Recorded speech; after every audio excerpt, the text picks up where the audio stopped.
of things going on in the world, and everybody likes to play Supreme Court nominee and Supreme Court justice and how it all works and what's really going on and what's politics and what's precedent and what are the rules and what aren't the rules. Well, the only man to go to in this situation is Greg Willard.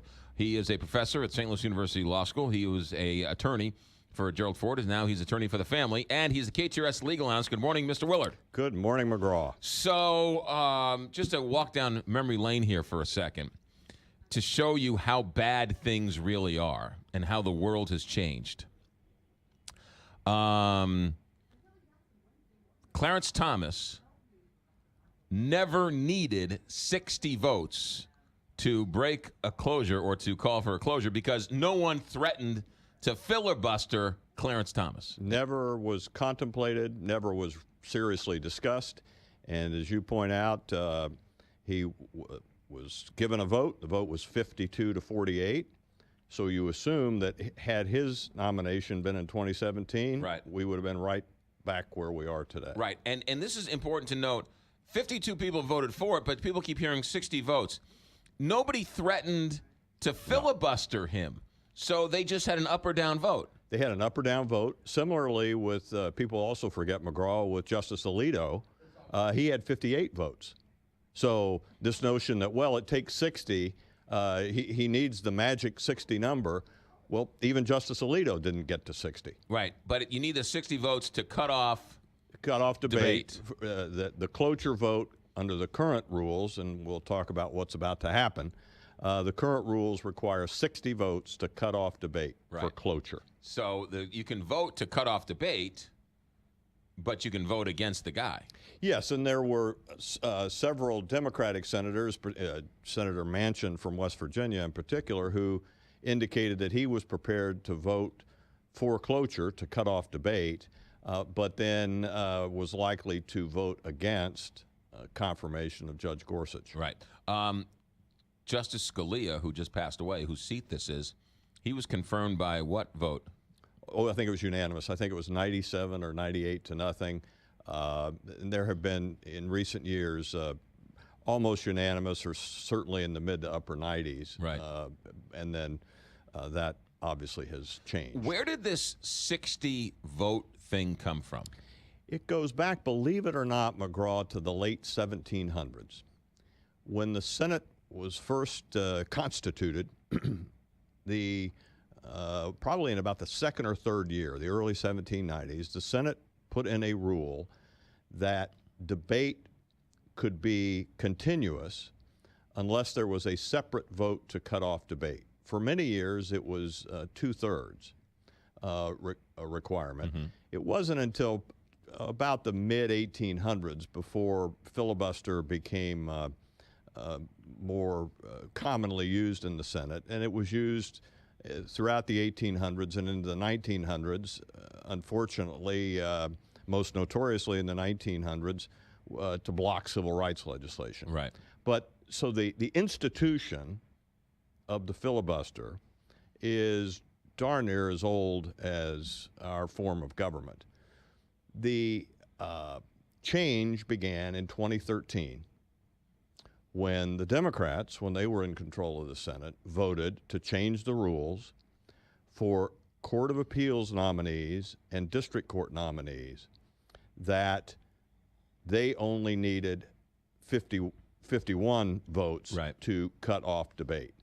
And it's that model, if you will, that Senator McConnell would, I think, call it a model, is about to be used by the Republicans to change the rule as to Supreme Court nominees. Why are they calling this the nuclear option? I mean, that's pretty big language for, sounds to me like having the majority elect this guy or nominate this guy to the Supreme Court. The nuclear part of the nuclear option, McGraw, is a reflection of how fundamental to the history and the institutional demeanor of the Senate the filibuster is. It has historically been at the core of the Senate. The Senate, as you know, operates largely on a bipartisan basis and by consent of all 100 senators. And the filibuster serves to facilitate that. What is being contemplated, and I think is probably going to happen on Friday, is that the Republicans are going to vote to eliminate the filibuster or to require only a 51 vote cloture to stop debate for Supreme Court nominees. What that does then is it nukes, to use the phrase, it nukes the filibuster option, the comity within and between and among senators as to Supreme Court nominees. It doesn't take a great leap of faith, my friend, to see the next step, which is elimination of the filibuster for legislation. Mm-hmm.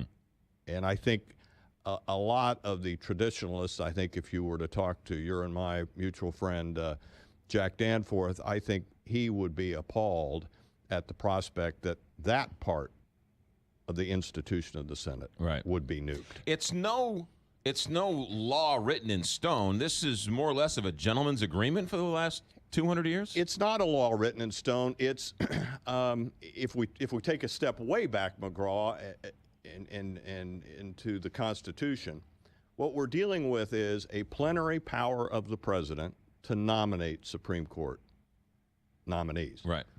And a plenary power of the Senate to consent, to give their confirmation. Mm-hmm. What this is, it is an intra, if you will, Senate rule. And it has been a rule for over 2 centuries. Right. So in a way, and I don't mean to demean the seriousness of what's about to go on this week, but in a way, this is sort of an intra-family squabble. Right. Within the 4 walls of the Senate. Right.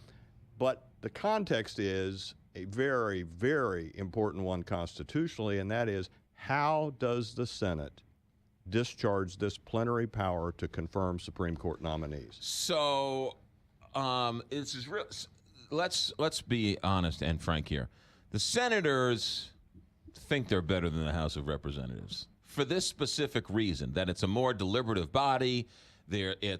It's much more, gives much more reverence to bipartisanship, and legislation shows down. We're the thinking body, right? If they do, and one of the reasons is this filibuster, and they have to come to some type of agreement. If this filibuster goes away, can the Senate still hold their nose up to the House and say we're a much more deliberative body, and are they no better or no worse than the House of Representatives? I think that image will have taken a serious blow. And it's more than just how the senators feel. Let's go back to our high school civics class, McGraw.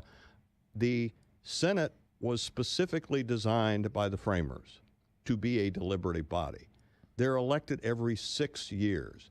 And when one reads the notes and Madison's notes of the Constitutional Convention, the idea was to have the Senate to be somewhat detached from the passions of the body politic. And if you remember, initially, senators were not elected by the people. Right. They were appointed by the state legislature. That was only changed in, I think, 1917 or thereabouts. But even with the popular election of senators, this notion that they're elected every 6 years was designed in large part for the point you just made, is to make it a more deliberative, a more contemplative, a more dispassionate body than the House of Representatives that's up for election every 2 years. Seems like over the last 20, 25 years, every party that's in power blames the other party for slow walking the justices. Mm-hmm. And so there's mud and there's blood on both sides of the aisle. And it seems like it's been a ratcheting up, right? You did this. No, you did this. No, you did it for the district judges. No, you wouldn't even give our guy a hearing. No, you won't give our guy 60. And all of a sudden now they're going to come to the end of it blaming each other because neither one of them is going to do the profiles and courage and do the right thing. Bipartisan hypocrisy has run rampant in the United States Senate. You can go back, and I think you can put a pin in the calendar, McGraw. 1987, the nomination of Robert Bork. Now, he was not filibustered, similar to what we talked a moment ago about Alito and Thomas. He was given a vote, and he was voted down. Right. And there's a verb now used by many called being borked, given the way he was treated. But I think the back and forth, the school playground, I think began with Bork. It has ratcheted up in the intervening 30 years, and we now find ourselves this week on the precipice. What, by all indications, on Friday, it's going to happen. There will be the nuclear option exercise. So, refresh my memory. Bork gets shot down, and then didn't Reagan pick Ginsburg? And then Ginsburg couldn't make it through because he smoked pot in college? Smoked some weed while he was a professor in law school, apparently smoked some weed, and in 1987 that was disqualifying. Wonder whether it would be today. He was followed by Justice Kennedy, or then Judge Kennedy from the Ninth Circuit, and I think Judge Kennedy was unanimously confirmed. Okay. And is still on the court. And he's the swing vote now, right? He is largely the swing vote. Since Justice O'Connor's retirement, Justice Kennedy has sort of filled the swing seat, if you will. Now, given that the court is at a 4-4 makeup right now, the swing seat is a little bit in doubt, but I think once Justice Gorsuch takes his seat, probably next week, Kennedy will move back into that swing vote seat. Let's talk a little politics here real quick. You're a law professor, and I don't know, you don't do politics all that well because you're one of the few above the fray. But I don't understand. She's coming from a state. She's up for re-election. You're assuming she's running. Trump won this state by 57% of the vote. Mm-hmm. It is clearly a red state. She's a blue senator. She comes out and says, I'm going to filibuster Gorsuch. Now, you might not like where he is on the political spectrum, but you can. He didn't smoke dope in college. He doesn't have any glaring issues. There's no sexual harassment charges. There's no reason to vote against the guy other than you just don't like the guy. What's she thinking in this? Well, I think Senator McCaskill, like many of the Democratic senators, including that are up for re-election, Senator Heitkamp, Senator Manchin, and others, she has to look first to her base. And the Democrat base, the Democratic Party base, is very energized in opposition to the Gorsuch nomination.